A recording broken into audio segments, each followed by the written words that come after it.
Hello, welcome to Get Your Mind On. I'm Lori Stohs.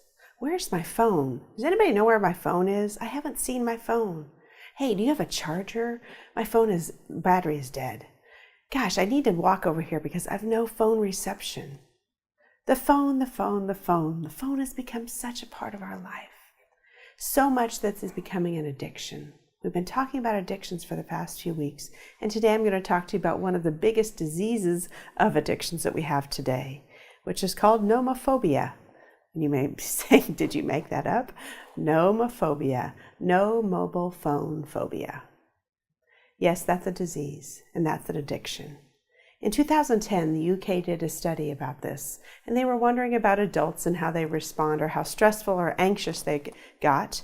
And they found that 53% of the people had anxiety when their battery was low or out, they couldn't locate their phone, or they didn't have access to a network. That's affecting our health. That's affecting our society. It's affecting our relationships. So much is happening because of these phones. The phones that started a long time ago because of communication. And now you think about, gosh, we look at our kids and they don't even talk on their phones most of the time. The phone is used for communication device. We text, we communicate with people at the moment, all the time, readily accessible, therefore causing us stress because we can't disconnect from the phone. We use our phones for information, right? We use our phones to ask Siri whatever we need to know. As a matter of fact, we don't even have to, we're finding that we're having challenges in that transactive memory piece of ours because we don't have to recall as quickly. Because the recall is on the phone. Just ask Siri. Just go online and search it. I don't have to remember people's phone numbers or numbers because guess what? They're on the phone.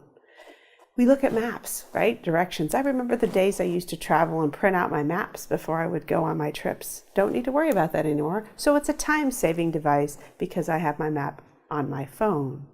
I have the contacts on my phone. I have everything on my phone. I have pictures of everything, my kids and my trips and fun things and quotes and Facebook, and everything is on the phone. So how much has this phone taken over our life? We know lots of times. How much is it affecting our relationships? A lot.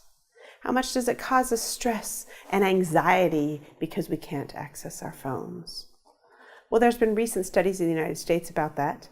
And so one of the studies was that 50% of the adults never shut their phones off. 66% of adults have higher levels of stress because they can't locate their phones. And 65% of all adults sleep with their phones beside them. And of course, if you're college or high school students, that number is larger. So when you think about that, these phones are taking our lives over. We know that they give us a lot of benefit.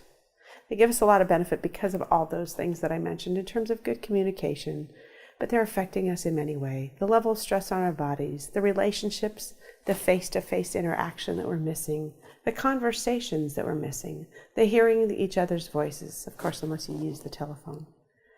The FaceTime is great because we can see each other's eyes when we communicate far, far away. So there are so many benefits. But there are so many challenges that causes addiction to our phones. So we need to really think about how do we manage that? There's just lots of those types of things that we need to do when we say everything in moderation. The balancing act of knowing when we're having too much time on the phone communicating versus maybe picking up the phone to call or just looking somebody in the eye and giving them your one-on-one time. So we need to really take some time to balance that and say, how can I balance this and make sure I'm doing face-to-face time? The other thing is shutting it off. Taking time in your day to shut the phone off for an extended period of time.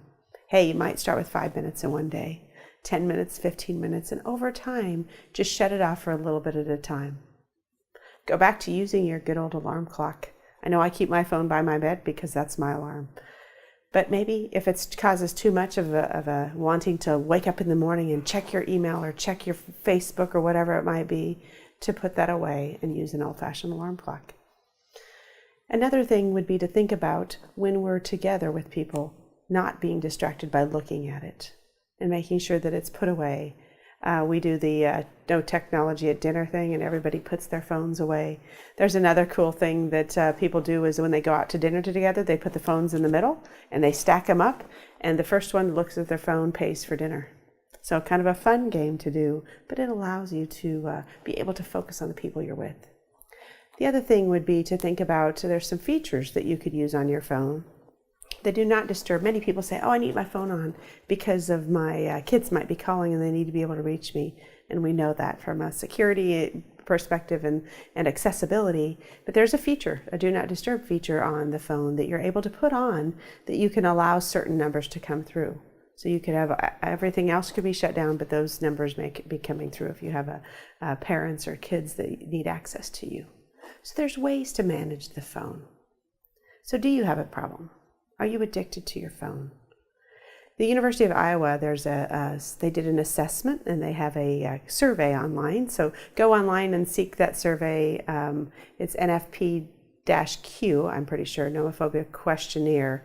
And go online and search it, and they ask a 9-question survey about your emotions and your actions when you don't have your phone. Might be a good thing for you to look into. So for positive charge this week, think about your use of your phone. Are you a nomophobia? 2, what are some types of things that you can do to minimize the use of your cell phone in your life? Addictions become a part of us because we get so attached to something to become more efficient, quicker, better use of information and access of everything, just to continue that high stress level in our world. But we really need to be able to manage that and control it. So take some time this week to notice how much you use your phone. Take some time to shut it off, maybe enjoy some peace and quiet, and enjoy the moment. Thanks for joining us today, and remember to get your mind on.